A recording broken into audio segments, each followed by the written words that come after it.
Hello to all. Hope you all are good and doing good with your subject also. So today our topic is vector algebra chapter 10 from our NCERT book.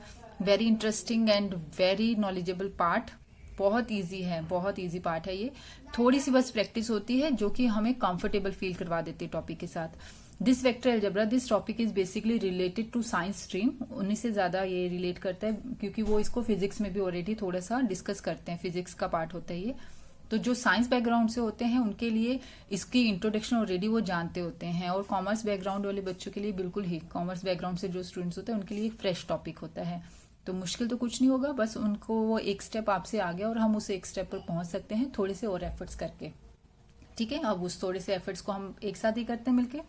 So vector algebra firstly जो introduction होती है, जो ये name नजर आ रहा है vector, ये होता क्या है, क्या मतलब है इस वेक्टर का. मतलब होता है कि ये हम सब जानते हैं, ये है ना, इसको हम क्या रीड करते हैं, लाइन सेगमेंट ए बी और B A of length 5 centimetre. ये पूरा हमारे पास एक लाइन सेगमेंट है. अब इसमें और इसमें क्या डिफरेंस नजर आ रहा है. Here I put a arrow sign, मैंने यहाँ पर एक एरो लगा दिया सिर्फ. तो उस एरो का मतलब क्या है कि अब हमें पता है कि हमने ए से स्टार्ट करना है और कहां पर मूव करना है, बी पर. तो यहाँ पर एक डायरेक्शन हमें रिस्ट्रिक्ट कर देगी हमारे लिए कि आप ए से ही स्टार्ट करोगे और बी तक आपको जाना है इस लाइन के अलोंग. ठीक है, और ऑलरेडी 5 सेंटीमीटर जो भी यहाँ लेंथ थी, यहाँ भी वही थी और यहाँ भी वही है. बस यहाँ पर हमारे लिए कोई डायरेक्शन नहीं थी, हम ए टू बी भी जा सकते हैं और बी टू ए भी आ सकते हैं. बट यहाँ रिस्ट्रिक्शन है कि आप ए से बी की तरफ ही मूव करोगे. तो जब ये रिस्ट्रिक्शन आ जाती है ना, ये डायरेक्शन आ जाती है, तो ये बन जाता है, ये लाइन नहीं रहकर ये क्या हो जाता है, फिर वेक्टर हो जाता है. बस इतना डिफरेंस है. तो इसका मतलब वेक्टर में आपको मैग्नीट्यूड भी मिलता है और आपको डायरेक्शन भी मिलती है. जब ये दोनों चीजें मर्ज हो जाती हैं, डायरेक्शन प्लस मैग्नीट्यूड, तो वो मर्ज होने के बाद जो क्वांटिटी हमें मिलती है, that quantity is known as vector quantity. That why the definition part is a quantity which has magnitude as well as direction is known as a vector quantity. ठीक है, and the vectors are represented by A B. ऊपर ये arrow आ जाता है. ठीक है, line के लिए नहीं होता है, बट वेक्टर जैसे वेक्टर आ जाते हैं तो वो ए बी, जो भी आप लिख रहे हो ए बी वेक्टर लिख रहे हो, तो उसके ऊपर आपने एक एरो इंट्रोड्यूस करना होता है. ठीक बेटे, अब इसके लिए थोड़ा सा अब इंट्रोडक्शन पार्ट हम स्टार्ट करते हैं. जो हम बोलते हैं इन ए बी वेक्टर, जो भी आप ये वेक्टर लोगे, जहां से स्टार्ट होता है that point is known as initial point, और जहां पर हम उसको फिनिश करते हैं that point is known as terminal point. Means if we have a vector C D, then C is known as the initial point and D is known as the terminal point. ठीक है, ये हमारे पास vector के initial terminal point हो जाते हैं. और अब उसके बाद जो हम ये मैग्नीट्यूड की बात करते हैं, जो ये लेंथ की बात कर रहे थे, मैग्नीट्यूड रिप्रेजेंट किस वे में किया जाता है, इस साइन के अंदर. अगर आपने ए बी वेक्टर का मैग्नीट्यूड ले रहे हो तो ए बी वेक्टर को आप इस साइन में लिख दोगे तो सबको पता है कि ये मैग्नीट्यूड ऑफ ए बी की बात हो रही है. और अगर हम सपोज हमारे वेक्टर का नेम ए वेक्टर है, then the magnitude is represented by this. So आप CD वेक्टर लोगे तो CD वेक्टर का मैग्नीट्यूड भी क्या हो जाएगा, सिर्फ ये हो जाएगा CD इन एरो साइन. यहां पर एरोज आ जाएंगे. ठीक है बेटा, इसके ऊपर एरो हो जाएगा यहाँ और ये हमारे पास साइन हो जाएगा. यस, उसके बाद जब ये मैग्नीट्यूड है, अब आपके पास जो ये लेंथ है, पहले हम इस मैग्नीट्यूड पॉइंट्स के अकॉर्डिंग भी तो बनते हैं हमारे वेक्टर, अब हम उनको करते हैं. Magnitude of a point corresponding to a magnitude of a vector corresponding to a point. अभी हम सिर्फ पॉइंट से पहले बनाते हैं, उसके बाद मैग्नीट्यूड की डिस्कशन करते हैं, फिर हम डायरेक्शन पर भी मूव करेंगे. दो चीजों की डिस्कशन होगी तो ही वेक्टर बनेगा ना पूरा, फिर हम डायरेक्शन पर मूव करते हैं. तो पहले मैग्नीट्यूड को डिस्कस करते हैं. अब बेटे आपके पास सपोज एक पॉइंट है, प्लेन में आपके पास एक पॉइंट है, उस पॉइंट के कॉरस्पॉन्डिंग हमारी एक वेक्टर क्वांटिटी बनेगी, वेक्टर बनता है. उसका मैग्नीट्यूड कैसे आप निकाल सकते हो. सपोज हमारे पास एक पॉइंट है P, प्लेन में हमारे पास एक पॉइंट है P. सो जो ये P पॉइंट है, इस P पॉइंट को, ये आपको हमने सपोज मेंशन कर लिया, जो ये PXYZ पॉइंट है यहां पर है कहीं प्लेन में, इस P पॉइंट को आप ओरिजिन से ज्वाइन करो. जैसे हम ओरिजिन से ज्वाइन कर देते तो हमें एक क्वांटिटी मिल गई है और इस पर हम एक एरो भी इंट्रोड्यूस कर देते हैं, तो ये एक हो जाती है वेक्टर क्वांटिटी. ठीक है, अब इसका मैग्नीट्यूड मीन्स ये लेंथ अगर हमने फाइंड आउट करनी है, जैसे मैंने अभी बताया कि हम सिर्फ अभी मैग्नीट्यूड को डिस्कस करते हैं, फिर हम डायरेक्शन पर मूव करते हैं. ये जो लेंथ आपको चाहिए ये वाला, ये हमें कैसे मिलती है कि अगर सिर्फ इस पॉइंट के कॉरस्पॉन्डिंग जो ये वेक्टर बना है, तो ये लेंथ कैसे होती है, माइनस कीजिए आप x minus 0 which is x, y minus 0 y, z minus 0 z, x minus 0 x, उसका स्क्वायर लेना है.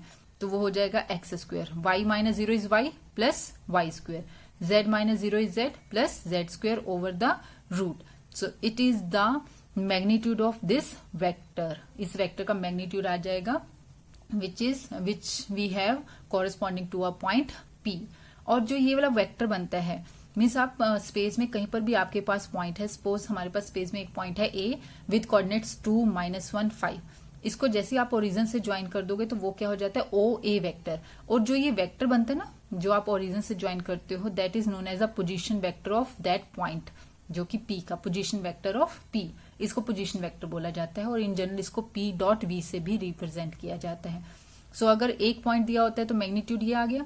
अब अगर सपोज स्पेस में हमारे पास 2 पॉइंट है, हम ओरिजिन को यूज ही नहीं कर रहे हैं, तो आपने जब निकालना होगा मैग्नीट्यूड तो देखो आप कैसे निकालते हैं. सपोज अब A और B ये हमारे 2 पॉइंट हो गए. अब हमने मैग्नीट्यूड अगर निकालना है, लेट A यहाँ पर है और B हमारे पास ये वाला पॉइंट है, तो अब अगर अपने मैग्नीट्यूड फाइंड आउट करना है फ्रॉम ए बी वेक्टर का मैग्नीट्यूड फाइंड आउट करना है, तो वही पॉइंट जैसे अभी हमने किया था कि आपने B के कोऑर्डिनेट्स में से फिर A के कोऑर्डिनेट्स को सब्ट्रैक्ट करना है. x2 minus x1 whole square plus y2 minus y1 whole square plus z2 minus z1 whole square over the root. Over the root तो आपने लेना है. तो ये क्या आ जाता है, ये है मैग्नीट्यूड ऑफ वेक्टर AB. इस वेक्टर का मैग्नीट्यूड है.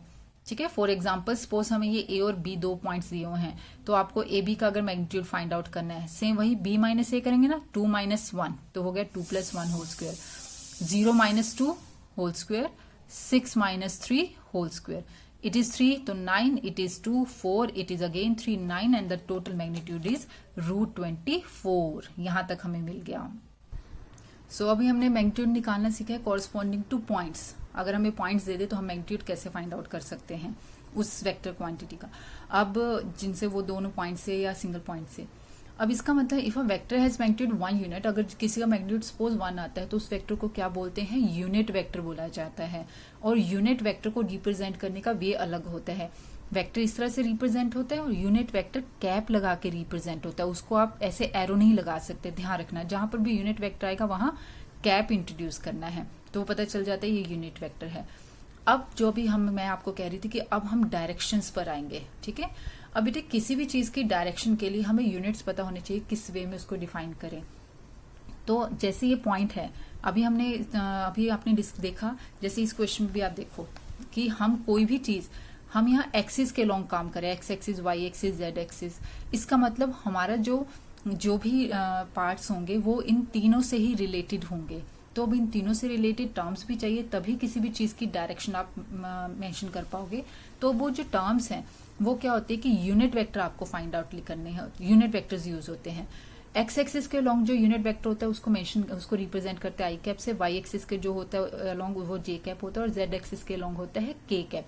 बस इन तीनों को ही यूज कर आप वेक्टर लिख सकते हो. अब हमें डायरेक्शन के लिए ये मिल जाते हैं. ठीक है. डायरेक्शन को यूज करने के लिए ये मिल रहे हैं, प्लस मैग्नीट्यूड अब हम फाइंड आउट करना सीख गए, तो अब हम सारे वेक्टर्स लिख सकते हैं, वेक्टर क्वांटिटी लिख सकते हैं. ये उसको रिप्रेजेंट करने के लिए हैं. ठीक है. तो अब position vector of a point जो अभी हम डिस्कस कर रहे थे ना, अब किसी भी पॉइंट को जब वो रीजन से ज्वाइन कर देते हो तो वो जो लाइन बनती है ओपी, अभी आपने वीडियो में देखा, वो क्या होता है, हमारा पोजीशन वेक्टर होता है उस पॉइंट का. तो if P x y z be a point not a unit, be a point,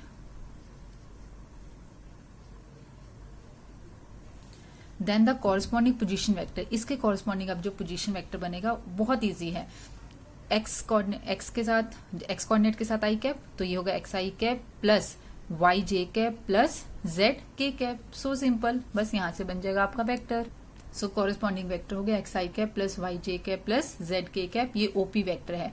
और मैग्नीट्यूड आपको पता है इसका कैसे निकालेंगे, root of x square plus y square plus z square. वही कोऑर्डिनेट्स का स्क्वायर करना और उनका रूट लेना है. ऐसे suppose we have a point -1 5 7, then the corresponding position vector of P that is OP and it is -1 into I cap, that is minus I cap plus 5 J cap plus 7 K cap. और आप magnitude साथ साथ mind में सोचते हो, आपको magnitude अब पता है, ये होगा root of -1 square plus 5 square plus 7 square. Components ये जो है ये वेक्टर के कॉम्पोनेंट्स कहलाते हैं. बस इनका आपने रूट लेना है, स्क्वायर करना है और इन सबको ऐड करके आपके पास रूट आ जाता होता है, मैग्नीट्यूड आ जाता है. यहाँ हम लिख भी सकते हैं सो ये किसके इक्वल हो जाएगा, root of -1 square plus 5 square plus 7 square, 49 plus 1 50, 50 plus 25, तो रूट 75। ठीक है, ये आपके पास इसका मैग्नीट्यूड हो जाएगा और आप रूट भी इसका कंपाइल करके लिख सकते हो। ऐसे ही आप 2 पॉइंट्स के कॉरस्पॉन्डिंग अगर वेक्टर निकालना है, जैसे हमने माइनस करने वाला मैंने आपको सिखाया ना, वही आपको हेल्प करता है। तो जब हमने लिखना है वेक्टर कॉरस्पॉन्डिंग टू 2 पॉइंट्स, जब हम इसको डिस्कस करेंगे तो वो कैसे लिखा जाता है, ए और बी है, then the A B vector, and A B vector कैसे हो जाता है, position vector of B minus position vector of A. तो पोजीशन वेक्टर ऑफ बी क्या होगा, -2i cap plus 5j cap plus 7k cap. It is जब आप position vector of ए लिखोगे 3i cap plus 0j cap, उसको लिखने की जरूरत नहीं है, प्लस 5k कैप। अब आपने सिर्फ इसको कॉम्पोनेंट्स को कंपाइल करके लिखना है, -2i cap minus 3i cap, it is -5i cap, 5j cap, here is no part with j cap, so it means 5j cap, 7k cap minus 5k cap, it is equals to 2k cap. So the corresponding vector is AB vector is 5i cap plus 5i cap minus 5i cap plus 5j cap plus 2k cap. ठीक है बेटा, अब हम vector भी find out करना सीख चुके हैं, हमने मैग्नीट्यूड भी फाइंड आउट करना सीख लिया है कि मैग्नीट्यूड कैसे फाइंड आउट करना है, पॉइंट्स से भी, अगर आपको पॉइंट देते तब भी, अगर आपको वेक्टर दे देते हैं तब भी, आपको वेक्टर बनाना भी सीख चुके हो कि आप 2 पॉइंट्स को यूज करके वेक्टर कैसे बना सकते हो। अब हमारे पास आती है डायरेक्शन रेशियोज और डायरेक्शन कोसाइंस की टर्म। बहुत इंपॉर्टेंट पार्ट है, ये होते क्या हैं और बहुत इजी है, नाम बस डिफरेंट हो गया, नया काम आपको कुछ भी नहीं इसमें करना पड़ेगा, बहुत इजी टर्म है। यस, अब जो ये डायरेक्शन रेशियोज हैं, डायरेक्शन रेशियोज क्या होती हैं, वही जो आप देखते आ रहे हो अभी तक, कॉम्पोनेंट्स ही होते बेसिकली। जैसे ही हमने ए बी वेक्टर एक लिखा तो इसकी डायरेक्शन रेशियोज क्या है, यही 3, -10, 15, बट इसी साइन में लिखोगे तो आपको मार्क्स मिलेंगे, अदरवाइज बोर्ड में मार्क्स नहीं है। लेट सपोज हम एक पी पॉइंट ये दे देते हैं, तो कॉरस्पॉन्डिंग वेक्टर हम निकालना सीख चुके ना, ओपी वेक्टर होगा पॉइंट के कॉरस्पॉन्डिंग, वो क्या हो गया, √2i cap plus 3j cap plus 6k cap. So इसके डायरेक्शन रेशियोज क्या हो गए, √2, 3, 6, ये होगी ना। तो बेसिकली आपका क्या है, देखो जो आपके कॉम्पोनेंट्स थे वही आपके डायरेक्शन रेशियोज होते हैं, कॉम्पोनेंट से हमें डायरेक्शन रेशियोज मिल जाते हैं, इसके कॉम्पोनेंट्स जो थे वही हमारे डायरेक्शन रेशियोज, तो नया कुछ नहीं है। ठीक है, अब हम डिस्कशन करते हैं डायरेक्शन कोसाइंस की। सो डायरेक्शन कोसाइंस क्या होते हैं, अब ए बी, पहले हम नंबर्स के साथ काम करते हैं, फिर इसको थोड़ा सा ज्योमेट्रिकली समझेंगे, इसका मीनिंग क्या होता है। ए बी वेक्टर सपोज हमने एक लिया है, ये इसके अगर डायरेक्शन रेशियोज अब पूछेंगे, अब वो है 5, -1 एंड 2। ठीक है, ये हमारे हो गए डायरेक्शन रेशियोज। अब फाइंड आउट करो बेटे मैग्नीट्यूड, वो हमें पता है √25 plus √5 square plus -1 square plus 2 square over the root, तो ये होगा 25 प्लस 1 प्लस 4, रूट है तो ये हो गया √30, हमें मैग्नीट्यूड मिल गया।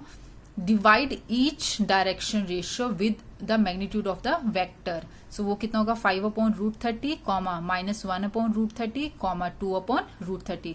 तो जब मैग्नीट्यूड से हम डिवाइड करते हैं, जो ये मिलता है वो होते हैं direction cosines, direction cosines of vector a B.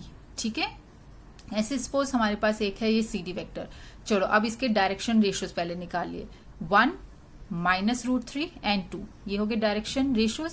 अब नेक्स्ट स्टेप क्या होगा, जो कि हमें यहां से नजर आ रहा है, हमने क्या करना होता है, इसका मैग्नीट्यूड करो, इसका मैग्नीट्यूड जल्दी से फाइंड आउट, रूट ऑफ, अब आपको नहीं दिखा रहे हैं कि हमारे पास क्या टर्म है, आप फाइंड आउट करो, तो वो कितना होगा, रूट ऑफ यहाँ कितना है 1 square plus -√3 square plus 2 square, तो 1 स्क्वायर इज 1 प्लस √3 स्क्वायर करेंगे तो 3, 1 + 3 और 2 स्क्वायर करेंगे तो 4, तो 1 + 3 + 4 दैट इज इक्वल्स टू 8, वो हो गया 8 और ओवर द रूट था तो ये हो गया √8 और √8 इज 2√2, ये आ गया हमारे पास मैग्नीट्यूड। तो अब डायरेक्शन कोसाइंस अगर फाइंड आउट करने हैं तो आप हर डायरेक्शन रेशियो को मैग्नीट्यूड से डिवाइड करोगे तो कितने होगी डायरेक्शन कोसाइन, 1/2√2, -√3/2√2, 2/2√2, ये रहा बेटे वो डायरेक्शन कोसाइंस। बस आपने इन सबको डिवाइड करना है, ये आपको नजर आ रही होंगी ना टर्म,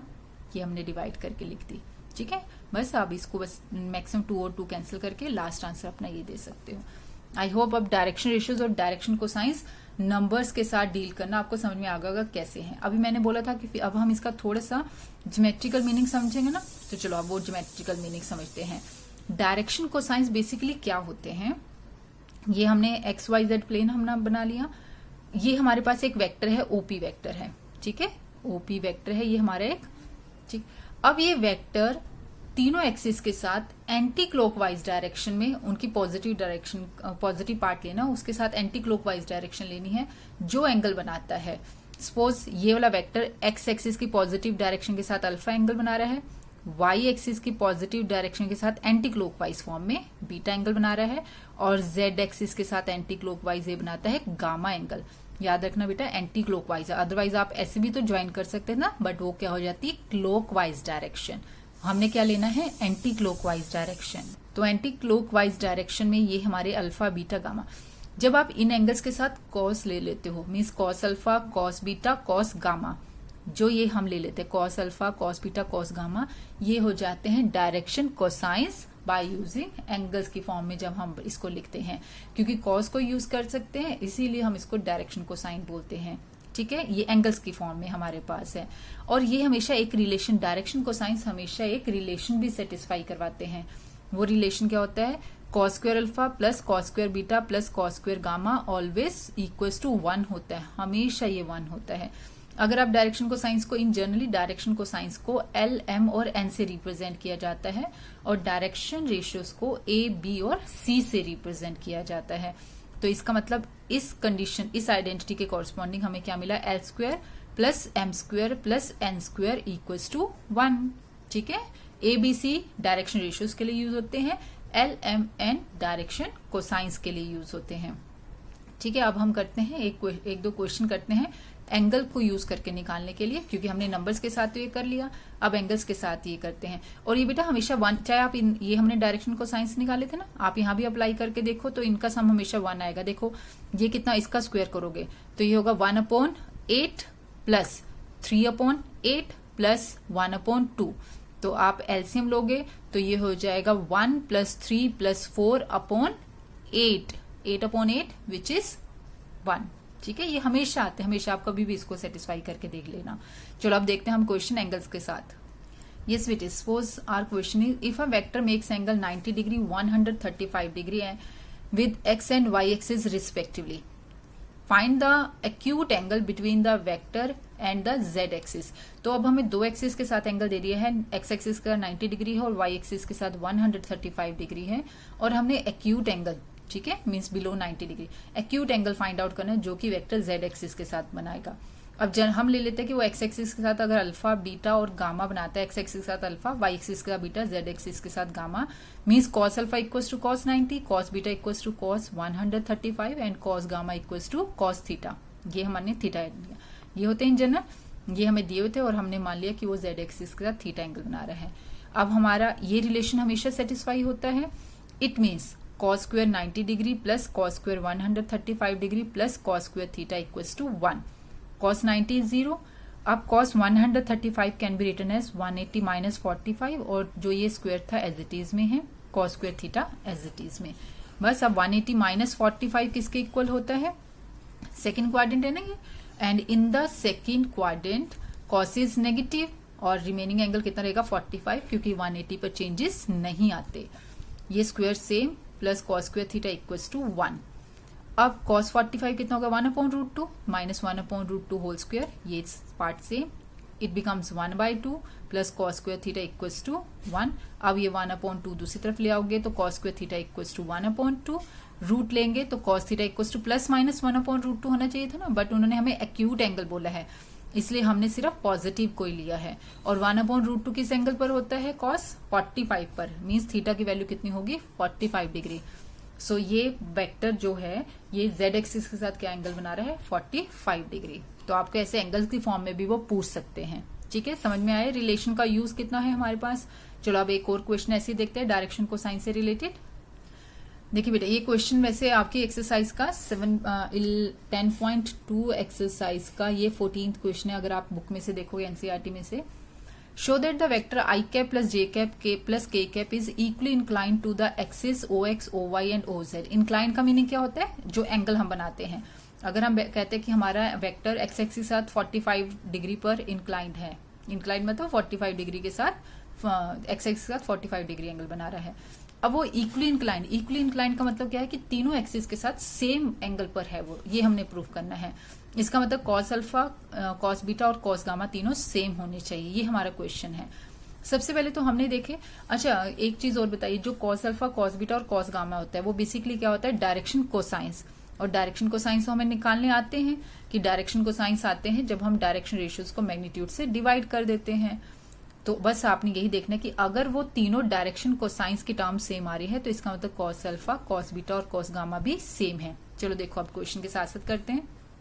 ये इस वेक्टर को हमने 1 से रिप्रेजेंट किया, इसके डायरेक्शन रेशियोज 1 1 1, ठीक है। तो अब आप डायरेक्शन कोसाइन निकालोगे, मैग्नीट्यूड से डिवाइड करोगे, क्या होगा इसका magnitude? Root of 1 square plus 1 square plus 1 square, that is √3। तो डायरेक्शन कोसाइन हो गया 1/√3, 1/√3, 1/√3। अब अगर अल्फा, बीटा और गामा एंगल बनाया जा रहा है एक्सिस के साथ, तो इसका मतलब कॉस अल्फा 1/√3, कॉस बीटा 1/√3 और कॉस गामा 1/√3 एंगल की टर्म में अगर काउंट करेंगे, और ये तीनों सेम हैं, इसका मतलब alpha equals to beta equals to gamma. Means अगर तीनों एंगल सेम है तो vector a is equally inclined to the axis. Easy part है और ये इंपॉर्टेंट क्वेश्चन है, ये बोर्ड में भी आता है, बहुत बार आया है। चलो अब डायरेक्शन रेशियोज का पार्ट क्लियर हो गया होगा, डायरेक्शन कोसाइंस का पार्ट अच्छे से क्लियर हो गया होगा, उसको एंगल की टर्म में कैसे करते हैं ये भी हमने बहुत अच्छे से डिस्कस कर लिया है। अब आगे की ओर डिस्कशन करते हैं। यस बेटी, अब थोड़े से हम वेक्टर्स की टाइप्स को डिस्कस कर लेते हैं, क्योंकि इंट्रोडक्शन हमने काफी, अब इसके जो भी इंट्रोडक्टरी पार्ट थे हमने सारे इंट्रोडक्शन के पार्ट्स को डिस्कस कर लिया है। अब आओ वेक्टर्स की डिस्कशन पर। सबसे पहले हमने लिखा है zero vector. Zero vector by name हमें समझ में आ रहा है कि ये क्या होगा, जिसमें हमारा हर कंपोनेंट क्या होगा? जीरो। तो जीरो वेक्टर रिप्रेजेंटेड बाय ओ, ऊपर हमारे पास एरो का साइन, 0 आई कैप प्लस 0 जे कैप प्लस 0 के कैप। और अगर आप ऐसे लिखोगे, अगर आप किसी भी पॉइंट से स्टार्ट करते हो और उसी पॉइंट पर फिनिश कर देते हो, ये वेक्टर भी क्या होता है? Zero vector. क्योंकि आप मूव तो कहीं करे नहीं ना। जीरो वेक्टर का मतलब क्या होगा कि उसका मैग्नीट्यूड जीरो ही होता है हमेशा, हम कहीं मूव नहीं कर रहे हैं, वो एक पॉइंट को रिप्रेजेंट कर देता है वो बेसिकली ये वेक्टर। ऐसे अब यूनिट वेक्टर। यूनिट वेक्टर थोड़ा सा अभी हमने डिस्कस किया था कि जिस वेक्टर का मैग्नीट्यूड ही 1 है वो यूनिट वेक्टर होता है, और वो वेक्टर किससे रिप्रेजेंट होता है? कैप से रिप्रेजेंट होता है, ठीक है। अब हमें ये पता चल गया कि उसको रिप्रेजेंट कैसे करना, उसका मैग्नीट्यूड क्या होता है ये भी पता चल गया। बट अगर हमें वो कोई भी वेक्टर दे देते हैं और हमें वो यूनिट वेक्टर फाइंड आउट करने के लिए बोलते हैं, उस वेक्टर जैसे हम कह रहे हैं ना एक्स एक्सिस के लॉन्ग यूनिट वेक्टर क्या होता है? आई कैप। तो वो एक जनरल वेक्टर देकर बोले कि इसके लॉन्ग यूनिट वेक्टर दो, तो यूनिट वेक्टर कैसे निकालते हैं? अभी हमने सीखा था कि कोई भी वेक्टर दो चीजों से बनता है, डायरेक्शन प्लस मैग्नीट्यूड। तो अगर हम वेक्टर को उसके मैग्नीट्यूड से डिवाइड कर देंगे तो हमारे पास क्या रहेगा? Direction which is known as the unit vector. Basically direction उसके यूनिट वेक्टर को रिप्रेजेंट कर देती है, ठीक है। तो ए कैप किसके इक्वल होता है? A vector divided by the magnitude. ऐसे हम यूनिट वेक्टर निकालते हैं। इट मीन्स इन जनरल कभी भी वो आपसे डायरेक्शन मांगते हैं कि आप मुझे बताओ इस वेक्टर की डायरेक्शन क्या है, तो आपने क्या निकाल के देना? उनको यूनिट वेक्टर निकाल के देना है, वो डायरेक्शन को रिप्रेजेंट करता है। अब फॉर एग्जाम्पल सपोज हमें ये ए वेक्टर दे दिया, इसका यूनिट वेक्टर निकालना है, तो कैसे करेंगे? ध्यान से समझना, बहुत इंपॉर्टेंट है। ऐसे क्वेश्चन को घुमाकर भी वो आपको थोड़ा सा कहीं ना कहीं मूव कर देते हैं आपके लिए क्वेश्चन, और पूछ सकते हैं यूनिट वेक्टर को। ए वेक्टर है इसका, अब आपने इसका यूनिट वेक्टर फाइंड आउट करना है। हमें पता है vector divided by its magnitude equals to the unit vector. तो मैग्नीट्यूड निकाला जाए तो वो होगा √3 square plus -1 square plus 9 square, ये लिख दिया हमने। तो ये अब हमें पता है 9 1 81 मीन्स √91। तो अब आप divide the vector with the magnitude, ये हमने डिवाइड कर दिया वेक्टर को मैग्नीट्यूड से, तो हमें मिल गया है यूनिट वेक्टर। इसके लिए इस क्वेश्चन को कुछ और वे में भी वो आपसे पूछ सकते हैं। यस क्लास, सपोज अब आपको थोड़ा सा क्वेश्चन उन्होंने आपको मूव कर दिया आपके लिए और ऐसे दे दिया आपको क्वेश्चन कि vector equals to 3 i cap plus J cap minus 2 k cap. ऐसी वेक्टर बी आपको एक क्वांटिटी दे दी, i cap plus 2 j cap plus 3 k cap, and there question is find the unit vector along 2 of vector a minus of vector b. इसके along आपने एक unit vector उनको find out करके देना है। तो अब अगेन यूनिट वेक्टर प्रोसेस वही है। यूनिट वेक्टर क्या होगा? Vector divided by its magnitude. तो पहले आपको ये वेक्टर अब बनाना पड़ेगा। आपको क्या करेंगे बनाने इसको, इस वेक्टर को कंस्ट्रक्ट करने के लिए आप क्या करेंगे, पहले a को 2 से मल्टीप्लाई करेंगे। और ये क्या होता है, जब आप किसी भी वेक्टर को किसी स्केलर क्वांटिटी से मल्टीप्लाई करते हो, it is known as a scalar multiplication. ठीक है बेटे, तो यहाँ हमने वैल्यूज पुट कर दी 2, फिर आपने a वेक्टर की वैल्यू पुट कर दी माइनस b वेक्टर की वैल्यू पुट की।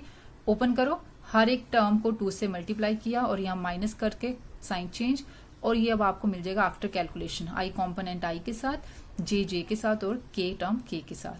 अब हमारे पास वेक्टर आ गया, मैग्नीट्यूड फाइंड आउट कर ले विच इज √74। और अब यूनिट वेक्टर फाइंड आउट करना है, तो vector divided by the magnitude, तो यहाँ वेक्टर पुट कर दे और यहाँ मैग्नीट्यूड। तो सिर्फ आपके लिए क्वेश्चन की टर्म्स चेंज करके, उन्होंने डायरेक्ट नहीं पूछा, थोड़ा सा आपको काम दे दिया करने के लिए। तो आप कैसे भी ऐसे यूनिट वेक्टर निकाल सकते हो। और फिर मैं बोल रही हूँ, यही वो बोल देते find the direction of this vector, तो भी आप क्या करते, उसका यूनिट वेक्टर उनको फाइंड आउट करके दे देते। चलो अब एक और क्वेश्चन करते हैं ऐसे। Now let our question, now the question is, ये है 10.2 एक्सरसाइज में से क्वेश्चन नंबर 10 है और इंपॉर्टेंट क्वेश्चन है ये। Find a vector in the direction of vector this which has magnitude 8 unit. अब आपने एक वेक्टर बनाना है, उसकी डायरेक्शन तो वही हो जो कि इसकी डायरेक्शन है। और अभी हम क्या बात कर रहे थे कि डायरेक्शन निकालने का मतलब है यूनिट वेक्टर निकालना, मीन्स हमने इसका यूनिट वेक्टर निकालना है। पहला काम क्लियर। विच हैज मैग्नीट्यूड 8, बस यूनिट वेक्टर आ गया। और वेक्टर को अगर आप 8 से मल्टीप्लाई कर दो, मर्ज करना है ना चीज को, जो वो वेक्टर आएगा उसको 8 से मल्टीप्लाई कर दिया, तो मैग्नीट्यूड इनटू डायरेक्शन, वो हमें मिल गया हमारा रिक्वायर्ड वेक्टर। चलो अब काम शुरू करते हैं। इसको हमने ए वेक्टर एज्यूम किया, ए वेक्टर का मैग्नीट्यूड फाइंड आउट किया, और फिर हम करेंगे उसका यूनिट वेक्टर फाइंड आउट। ये तो आगे हमारे पास डायरेक्शन, इसको मैंने एक्सप्लेन इसलिए नहीं किया क्योंकि हम डिस्कस कर चुके हैं। ये डायरेक्शन मिल गई।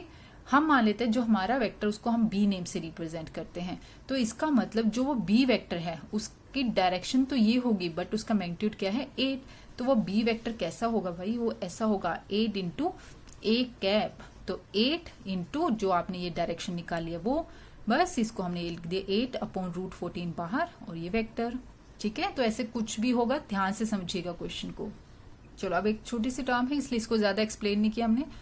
को इनिशियल वेक्टर्स क्या होते हैं, अगर को इनिशियल वेक्टर्स होते हैं 2 और more vectors having the same initial, यहाँ से वर्ड से पता चल रहा है ना, को इनिशियल मीन्स उनका इनिशियल पॉइंट सेम होगा। तो अगर आप ए बी वेक्टर और ए सी वेक्टर ले रहे हो, this vector starts the initial point of this vector is A, also the initial point of this vector is A, so these 2 vectors are coinitial point starting from the same point.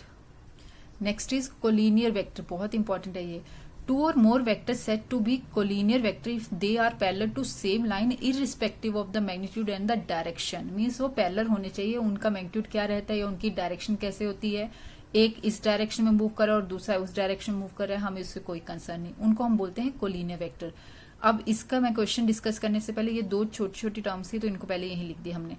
Equal vector होते हैं, magnitude भी same हो और direction भी same हो, उन दोनों vectors को इक्वल होते हैं, मीन्स आप उन दोनों को इक्वल रख लोगे, ये कुछ बड़ा काम नहीं है।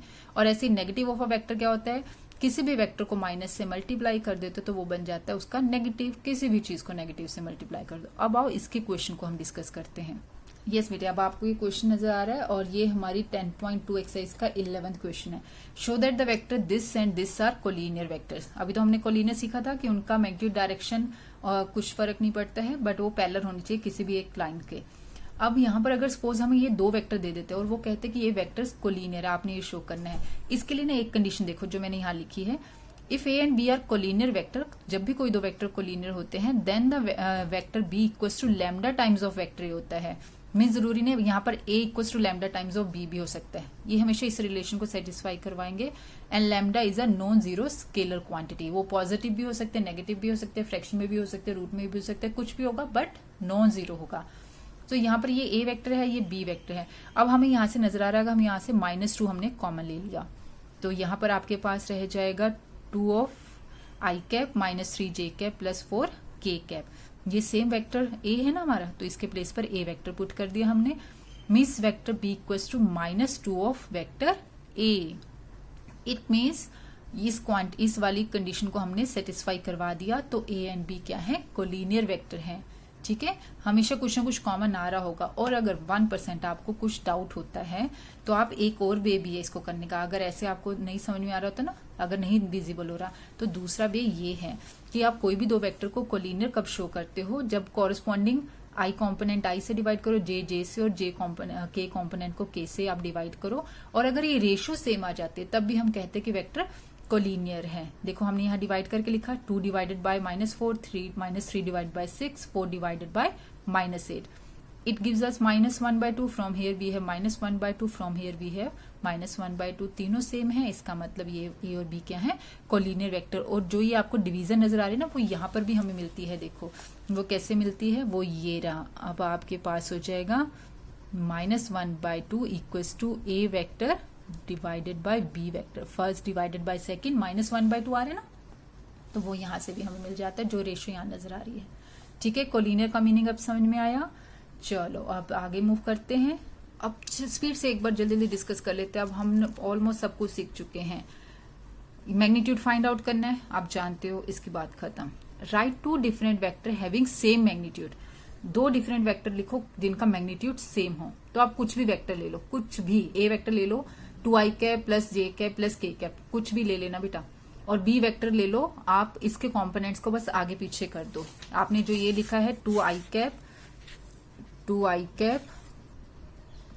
1 minute, yes, 2i cap plus जे कैप प्लस के कैप लिखा है, और आप यहां लिख दो i cap plus 2j cap plus के कैप। कुछ भी आगे पीछे कर दो, बस आगे पीछे कर दो कॉम्पोनेंट्स को। अब ये वेक्टर डिफरेंट है बट इनका मैग्नीट्यूड सेम आएगा, तो आप कैसे भी इसको कर सकते हो। Right 2 different vector having same direction, direction same होनी चाहिए। अब तो बस आपके ने कुछ भी लिखा vector, again I cap plus J cap plus 5k cap. अब डायरेक्शन सेम रखनी है ना, इसको किसी भी पॉजिटिव नंबर से मल्टीप्लाई कर दो। सपोज हमने इसको 2 से मल्टीप्लाई कर दिया। अब इन दोनों की डायरेक्शन सेम है, पॉजिटिव नंबर से मल्टीप्लाई करके डायरेक्शन कभी भी चेंज नहीं होती। इन दोनों की डायरेक्शन सेम है बट ये वेक्टर अलग अलग मैग्नीट्यूड के होंगे। ठीक है, चलो ये दोनों डिफरेंट वेक्टर्स हैं। अब क्या है, एक्स और वाई फाइंड आउट करना है। वेक्टर इक्वल है, इक्वल रखना, x2 y3 इजी है। Find the scalar and the vector component with the initial point this and terminal point this. Initial terminal पता है ना, आप सेकंड में से फर्स्ट को माइनस करोगे तो आपका वेक्टर बनेगा -7i cap and then +6j cap.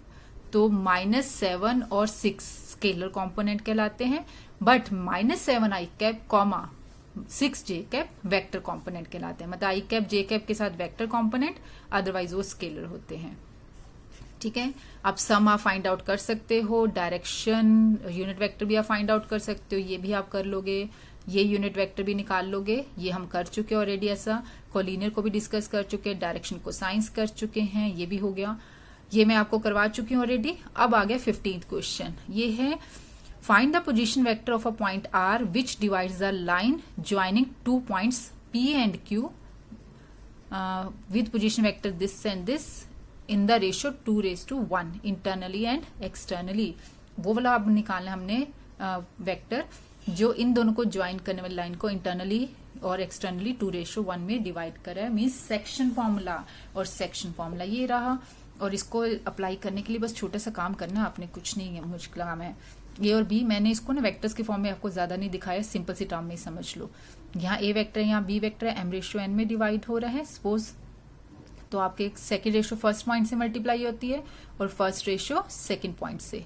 तो n into a vector plus m into b vector divided by m plus n। Similarly externally में n into a vector minus m into b vector divided by m minus n। तो ये suppose ए और B दो यहाँ लिखे हुए हैं, 2:1 में हो रहा है, तो इसका मतलब 1 multiply by a plus 2 multiply by b upon 2+1।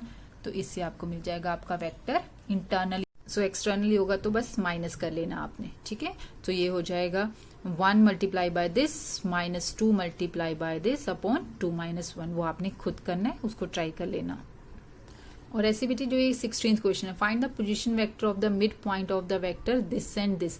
तो मिड पॉइंट के लिए सिर्फ क्या करना होता है, हम 1:1 लेकर चलते हैं मिड पॉइंट के लिए, या फिर इन जनरली दोनों मिड पॉइंट कैसे निकालते थे, x1 प्लस x2 अपॉन 2, हमेशा ऐड करके 2 से डिवाइड करते हैं ना, वो भी आप कर सकते हो। तो 2i cap plus 3j cap plus 4k cap, और ये क्या बना 4i cap plus j cap minus 2k cap. इन दोनों को ऐड कर देना, 2i cap plus 4j cap, और जो भी मतलब आप ऐड करके 2 से डिवाइड कर देना, आपको मिल जाएगा उसका मिड पॉइंट भी, ठीक है। जो नेक्स्ट हमारे क्वेश्चन है, show that the point A B and C with position vector this this and this respectively form the vertices of a right angle triangle. अब राइट एंगल ट्राइंगल बना रहे हैं, वो हम किससे चेक करते हैं, पाइथागोरस थ्योरम पर। Perpendicular hypotenuse square equals to perpendicular square plus base square, उसी को बस हम यहाँ यूज करेंगे। सो अब जो पॉइंट ए बी सी है उनके कॉरस्पॉन्डिंग की हमें वेक्टर्स दिए हुए हैं।